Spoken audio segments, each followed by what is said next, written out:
Then I looked, and behold, on Mount Zion stood the Lamb, and with him 144,000 who had his name and his Father's name written on their foreheads. And I heard a voice from heaven like the roar of many waters and like the sound of loud thunder. The voice I heard was like the sound of many harpists playing on their harps.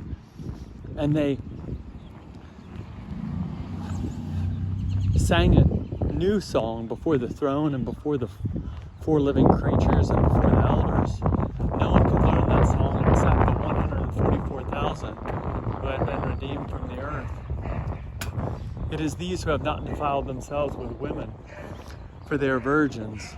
It is these who follow the Lamb wherever he goes. These have been redeemed from mankind as firstfruits for God and the Lamb. And in their mouth no lie was found, for they are blameless. Then I saw another angel flying directly overhead with an eternal gospel to declare to those who dwell on the earth, to every nation and tribe and language and people. And he said with a loud voice, "Fear God and give him glory, because the hour of his judgment has come, and worship him who made heaven and earth, the sea, and the springs of water." And another angel, a second followed, saying, Fallen is Babylon the Great, she who made all nations drink the wine of the passion of her sexual immorality. And another angel, a third, followed them, saying with a loud voice, If anyone worships the beast and its image and receives its mark on his forehead or his hand, he also will receive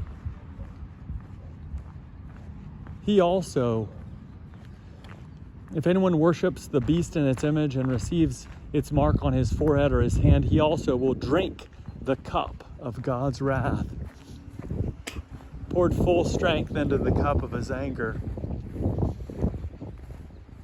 And he will be tormented day and night forever and ever. And the smoke of their torment goes up forever and ever. And they have no rest, day or night, these worshipers of the beast and its image, and whoever receives the mark of its name.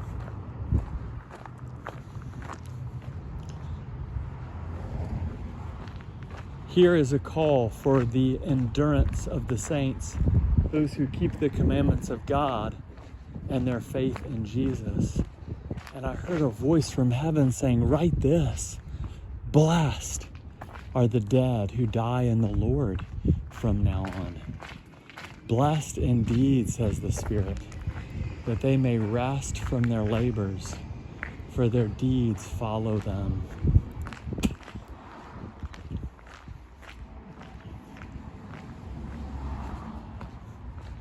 Then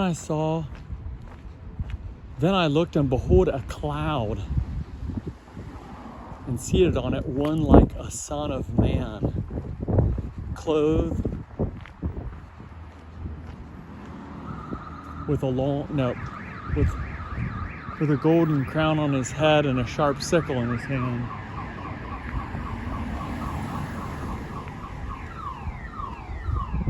With a golden crown on his head and a sharp sickle in his hand. And another angel came out of the temple, calling with a loud voice to him who sat on the cloud, "Put in your sickle and reap, for the hour to reap has come, and the harvest of the earth is fully ripe."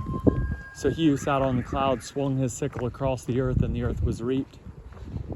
Then another angel came out of the temple in heaven, and he too had a sharp sickle. And another angel came out from the altar, the angel who has authority over the fire. And he called with a loud voice to the one who had the sharp sickle, "Put in your sickle and gather the clusters from the vine of the earth, for its grapes are ripe." So the angel swung his sickle across the earth and gathered the grape harvest of the earth and threw it into the great winepress of the wrath of God.